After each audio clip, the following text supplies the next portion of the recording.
오늘 우리에게 주신 하나님 말씀은 로마서 8장 6절부터 11절까지 말씀입니다.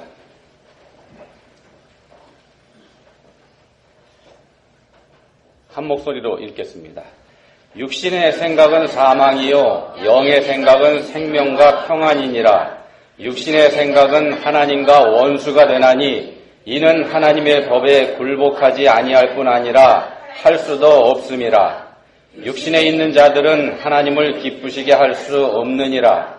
만일 너희 속에 하나님의 영이 거하시면 너희가 육신에 있지 아니하고 영에 있나니 누구든지 그리스도의 영이 없으면 그리스도의 사람이 아니라. 또 그리스도께서 너희 안에 계시면 몸은 죄로 말미암아 죽은 것이나 영은 의로 말미암아 살아있는 것이니라. 예수를 죽은 자 가운데서 살리신 이의 영이 너희 안에 거하시면 그리스도 예수를 죽은 자 가운데서 살리신 이가 너희 안에 거하시는 그의 영으로 말미암아 너희 죽을 몸도 살리시리라. 아멘. 함흥차사 다 아시죠? 어르신들은 다 아시겠지만 우리 아이들은 아마 잘 모를 것 같습니다. 조선왕조 세 번째 임금인 태조 이방원이 함흥으로 내려가 버린 태조 이성계, 아버지 태조 이성계를 서울로 모셔 올리기 위해서 함흥으로 보낸 사람, 그 사람이 함흥차사이지 않습니까? 근데 사람을 함흥으로 보내기만 하면 도통 돌아오지도 않고 연락도 없다고 그래서 생긴 말이 이 함흥차사입니다. 형에게서 왕 자리를 빼앗은 아들에게 화가 난 아버지가 서울로 돌아오는 걸 거절하고 아들 왕이 보낸 차사를 전부 죽여버렸다 그럽니다. 전화가 없던 그 시절에 사람이 가기만 하면 연락이 없으니 사람을 보낸 입장에서는 답답할 수밖에 없습니다. 그래서 기다려도 연락이 없는 사람, 이런 사람들을 가리켜서 함흥차사 같다, 이런 얘기도 생기지 않았습니까? 함흥차사로 파견된 사람들을 아버지 태조 이성계가 죽였다, 이렇게 말씀드렸습니다만 이거 사실이 아니랍니다.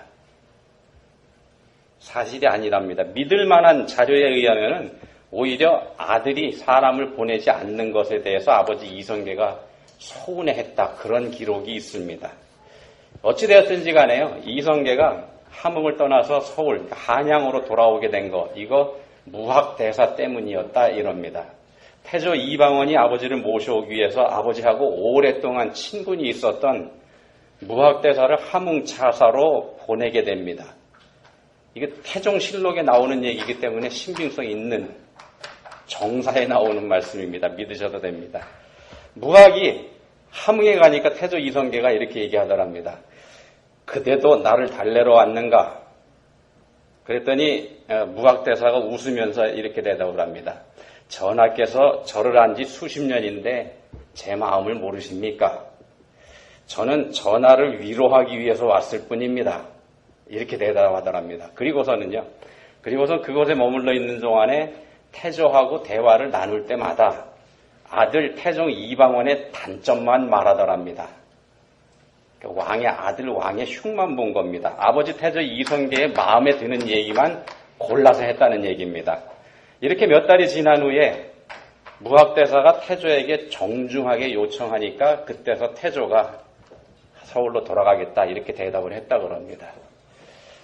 생각에 대해서 말씀드리려고 지금 이 이야기를 말씀드렸습니다. 생각에 대해서 말씀드리려고 합니다. 무학대사는 태조 이성계의 마음을 알고 있었습니다. 그가 무슨 생각을 하고 있는지 말입니다. 그래서 이성계의 생각을 바꾸기 위해서 몇 달 동안 이성계의 마음, 즉 생각에 자기 자신의 생각을 맞췄던 겁니다. 무학대사가요. 오늘은 주일학교 아이들하고 지금 우리가 같이 예배드리고 있습니다. 좀 소란스럽죠? 이해하시기 바랍니다. 이 자리에 함께 있기 때문에 그래서 우리 역사도 공부할 겸 해서 이 말씀을 먼저 드려봤습니다. 생각에 관한 이야기 말씀드리려고 한다, 이렇게 말씀을 드렸는데 생각에 관한 이야기 하나 더 말씀드리고서 진행하도록 하겠습니다. 미국 프로야구, 메이저리그 프로야구 기록 중에 시카고 커브스의 케니 허브즈라고 하는 선수가 가지고 있는 기록이 하나 있습니다. 뭐냐 하면은 87게임 동안에 에라가 없었던 겁니다. 87게임을 치는 동안에 실수를 한 번도 안 했습니다. 그래서 그 사람의 별명이 슈어핸드입니다. 슈어핸드. 틀림없는 손이다 이거죠. 그렇지만 정작 허브스 본인은 슈어핸드라고 하는 거 맞지 않다. 옳지 않다. 슈어마인드라고 하는 게 맞다. 이렇게 얘기를 했다 그럽니다. 왜냐하면은요.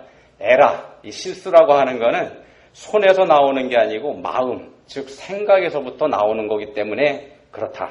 이런 말을 했다 그럽니다. 사람의 행동은 생각의 영향을 받기 마련이다. 이런 뜻이 됩니다. 오늘 말씀이 로마서 8장 6절부터 11절까지입니다. 6절부터 11절까지 6절입니다. 이거 잘 보시면은요. 우리가 여기서 재밌는 거 발견할 수 있습니다. 뭐냐 하면은 6절 말씀 안에 육신, 몸 같은 얘기죠. 몸이라는 뜻을 가진 단어가 6번 나옵니다. 영이라는 단어는 7번이 나옵니다. 하나님이라는 단어, 하나님 대명사로 그 이렇게도 나오긴 합니다만 하나님이 7번 등장합니다. 여기에 예수, 그리스도 이 단어까지 합치면 13번이 됩니다. 6절 안에요. 사망이나 죽음, 죽었다 이런 얘기가 5번, 그 다음에 생명, 살았다 이 단어가 5번이 나옵니다. 몸, 영, 생명, 죽음, 하나님과 예수, 그리스도 이런 단어들이 반복되고 있다는 말씀입니다. 같은 단어를 최대한 많이 반복했다는 걸 우리가 알 수 있습니다. 같은 단어가 반복된다는 건 강조하려는 목적이 있습니다. 강조하려고 할 때 같은 단어를 계속 반복을 합니다. 이 단어들이 서로 연결이 됩니다. 몸, 그러니까 육신은 죽음하고 연결이 됩니다. 반대로 영은 생명하고 연결이 됩니다. 그 영은 하나님의 영, 예수 그리스도의 영, 이 영하고 연결이 되기 때문에 그렇습니다. 우리에게 생명을 주신 창조주 하나님, 그 하나님과 관련이 되기 때문에 영은 생명으로 연결이 됩니다. 그렇지만 본문 7절에 있는 것처럼요. 육신의 생각은 하나님과 원수가 되기 때문에 육신의 생각대로 살면 사망의 길에서 벗어날 수가 없습니다. 아이들을 예를 들면은요. 오늘 아이들이 같이 예배를 드리기 때문에 아이들 말씀을 몇 번 드릴 건데 아이들 예를 들면 부모님들이 시키는 일이 하기 싫어도 부모님 말씀에 따르면은 자기가 잘 됩니다. 그렇죠. 자기가 잘 됩니다. 그렇지만 부모님들이 시키는 일이 귀찮고 하기 싫다고 해서 자기가 하고 싶은 일만 한다 그러면 이 다음에 커서 어른이 됐을 때 고생을 많이 하게 됩니다. 대가를 치르게 되는 거죠. 여기서 어떻게 할 건지, 그러니까 따를 건지 말 건지 이걸 결정하는 게 생각입니다. 본문 6절 말씀이 이렇게 되겠습니다. 육신의 생각은 사망이요 영의 생각은 생명과 평안이니라. 6절 말씀입니다. 육신은 사망으로 영은 생명과 평안으로 연결이 됩니다만 육신이 곧 사망은 아닙니다. 육신의 생각이 사망입니다. 또 영의 생각이 생명과 평안으로 이어집니다. 생각이 이걸 좌우합니다. 어디로 갈지. 우리가 어떤 생각을 하느냐에 따라서 사망의 길로 갈 수도 있고 생명과 평안의 길로 갈 수도 있다는 말씀입니다. 어떤 생각을 하느냐에 따라서. 우리가 하나님께서 원하시는 생각을 하게 되면 우리는 평안하게 됩니다. 우리의 생명을 창조하신 하나님과 함께하기 때문에 생명과 평안이 우리에게 주어집니다. 그래서 우리는 하나님께서 원하시는 게 뭔지, 하나님께서 원하시는 게 뭔지 생각해야지 됩니다.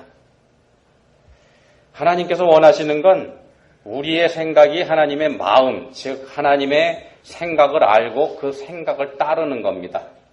당연히 그렇습니다. 바로 우리를 대신해서 십자가에 달려 돌아가셨다가 죽음을 이기고 부활하신 예수 그리스도, 예수님을 믿는 겁니다. 이게 하나님의 생각입니다. 믿을 때, 우리가 이 사실을 믿을 때 우리 속에, 우리 마음 속에 성령께서 들어와서 자리를 잡게 됩니다. 그러면 그때부터 우리가 하나님을 기쁘시게 해드릴 수가 있습니다. 생명을 창조하신 하나님의 영이 우리 안에 계시면 우리에게 생명과 평안이 옵니다. 하나님의 생각대로 믿으면 되는 겁니다. 그렇지만 믿을 수 없다고 하는 이 세상의 생각, 즉 육신의 생각을 따라가게 되면 생명의 근원이신 하나님을 떠나는 것이 되기 때문에 그게 곧 사망입니다. 하나님의 생각과 다른 생각을 하는 게 곧 사망입니다. 현대 심리학의 아버지라고 불리는 사람이 있습니다. 윌리엄 제임스라고 하는 사람인데 이 사람이 이런 말을 했습니다. 생각이 바뀌면 행동이 바뀌고, 행동이 바뀌면 습관이 바뀌고, 습관이 바뀌면 인격이 바뀌고, 인격이 바뀌면 운명까지 바뀐다. 다 기억하시나요? 생각이 바뀌면 행동이 바뀌고, 행동이 습관을 바꾸고, 습관이 인격을 바꾸고, 인격이 운명을 바꾼다 그랬습니다. 생각이 사람을 바꾼다는 말씀입니다. 생각을 바꾸면 그 사람의 행동이 달라지고 그 달라진 행동이 계속 이어지면 습관이 됩니다. 습관이 되면 그 사람의 인격이 그 습관에 따라 달라지게 되면서 인격에 따라서 삶이 달라지게 된다는 겁니다. 생각이 얼마나 중요한지 알게 합니다. 오늘 본문에서 말씀하는 거하고 맥이 통하는 말씀이기 때문에 이 말씀을 소개해드렸습니다. 우리의 생각이 하나님을 향하게 되면 우리가 하나님께서 원하시는, 다른 말로는 하나님께서 좋아하시는 행동을 하게 됩니다. 그게 습관이 되면 우리가 하나님께서 좋아하시는 사람이 됩니다. 그런 사람의 삶에는 생명의 근원이 되시는 하나님의 영이 늘 함께 계시기 때문에 그 사람의 삶에서 생명력이 넘치게 되는 겁니다. 애들이 자기가 하기 싫은 일이지만 부모님께서 좋아하는 일을 하겠다고 생각하면서 그 생각을 하겠다고 생각하면서 그 생각을 실천하면 결국 부모님 마음에 드는 좋은 자녀, 부모님의 자랑거리가 되는 그런 자녀가 됩니다. 그거하고 같습니다. 앞에서 말씀드린 것처럼 오늘 예배 중에 성찬 예식과 행합니다. 성찬 예식은요, 우리 예수님께서 제자들에게 너희가 이 일을 행하여 나를 기념하라 이렇게 말씀하신 누가복음 22장 19절의 말씀을 우리가 지키는 일이 됩니다. 그 말씀을 따르는 일입니다. 그런데 예수님께서 명령하신 일인데도 우리가 귀찮다고 해서 이 일을 하지 않는다 그러면 어떻게 되겠습니까? 전혀 하지 않는다면 그러면은 결국 예수님과 멀어지게 될 거 분명하지 않겠습니까? 예수님의 생각과 마음을 또 말씀을 무시하는 일이기 때문에 길게 보면 예수님하고 원수가 돼버립니다. 성찬 예식을 우리가 어떻게 생각하느냐에 따라서 우리의 신앙생활이 달라질 수도 있다는 말씀입니다. 성찬 예식에서 우리가 먹고 마시는 빵과 포도주, 이거 예수님의 살과 피를 상징합니다. 우리의 죄 때문에 우리를 대신해서 살이 찢기고 피를 흘리신 예수님의 고난을 생각하면서 우리가 이 예식을 거행하게 됩니다. 그런데 그 성찬 예식의 빵과 잔에 아무런 의미가 없다고 우리가 생각을 하게 되면은 성경 말씀 자체를 인정하지 않는 것이 될 수가 있습니다. 성찬의 빵이 그저 아무 의미 없는 보통의 빵이 돼버리고 만다는 겁니다. 아무 의미가 없어져 버립니다. 정말로 예수님의 살과 피라는 생각을 우리가 하게 되면은요, 그야말로 그 빵은 거룩한 빵이요, 내 생명을 대신한 거룩한 생명의 포도주가 된다는 겁니다.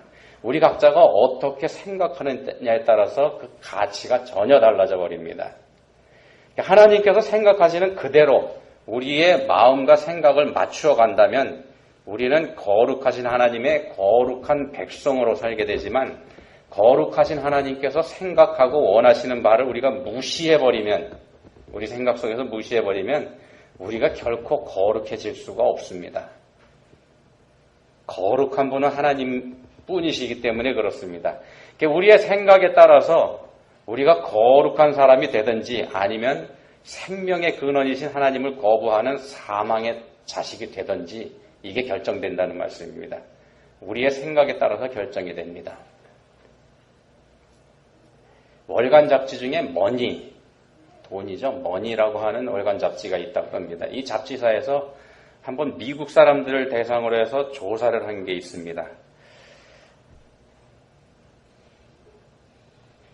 미국 사람들이 가장 많이 생각하고 있는 게 뭔가 이걸 조사했다 그럽니다. 근데 미국 사람들의 82%가 가장 많이 생각하고 있는 게 돈이다라는 결론이 나왔습니다. 미국 사람들의 82%가 돈을 가장 많이 생각한다.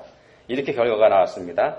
또 미국 사람들이 가장 많이 걱정하는 건 뭔가? 53%가 돈 걱정한답니다. 결국 미국 사람들은요, 돈 생각을 가장 많이 한다는 결론이 나옵니다. 미국 사람들은 돈 생각을 가장 많이 한다 그럽니다. 여러분 어떻게 생각하십니까? 이 말씀에 대해서. 미국이라 그러면 세계에서 가장 잘 살고 있는 사람들이죠. 그렇다 그러면 세계에서도 돈 많은 축에 들어가는 그런 사람들이 되는데, 그런 사람들이 왜 돈 생각을 그렇게 가장 많이 하면서 살까요? 이쯤 된다 그러면은요, 돈 생각을 가장 많이 하면서 산다 그러면은 미국 사람들에게 돈은 은근히 공포의 대상이 되어 있다. 우리가 이렇게도 볼 수 있습니다. 그렇지 않겠습니까? 근데 유대인들은 자녀 교육을 시킬 때 자녀들에게 앞으로의 비전에 대해서 가르칠 때 다윗과 골리앗 얘기를 이런 식으로 풀어서 가르친다 그럽니다. 한번 잘 들어보십시오. 다윗과 골리앗 얘기를 어떻게 푸는지. 우리가 골리앗과 맞붙어 싸우기에는 골리앗이 너무 크다. 이스라엘 사람들이 이렇게 생각했다. 그렇지만 소년 다윗은 내 돌팔매가 빗나가기에는 골리앗이 너무너무 크더라. 이렇게 생각했답니다. 일리 있지 않습니까? 이렇게 가르친답니다. 유대인들이. 생각이 좌우합니다. 돈을 두렵게 생각하면 돈이 내 앞길을 막아버립니다. 그렇지만 다윗처럼 생각을 하게 되면 오히려 그 두려워하는 대상이 나를 훌륭한 믿음의 사람으로 만들어준다는 겁니다. 우리 기독교인들이 가장 많이 생각해야 하는 게 뭐라고 생각하십니까? 우리가 뭘 가장 많이 생각하면서 살아야 될까요? 오늘 말씀에서는 영의 생각을 말씀합니다. 앞에서 말씀드린 대로 본문에서 영은 하나님의 영, 예수 그리스도의 영, 그의 영, 이런 식으로 표현이 되어 있습니다. 우리 생각이 하나님을 향하고 있어야지 됩니다. 그게 생명과 평안을 누리는 방법입니다. 우리의 생각이 하나님을 향하고 있는 것, 이게 우리가 생명과 평안을 누리는 방법입니다. 우리의 생각이 생명의 근원이시며 우리 삶의 주인이신 하나님을 향하면 우리에게서 걱정이 없어집니다. 우리의 삶이 평안해집니다. 만약에 우리의 삶에 걱정이 많고 평안하지 않다면 우리가 하나님을 생각하고 있지 않다는 말이 됩니다. 앞에서 말씀드린 현대 심리학의 아버지 윌리엄 제임스, 이 사람이 한 얘기 중에 이런 얘기도 있습니다. 행복해서 웃는 게 아니라 웃어서 행복합니다.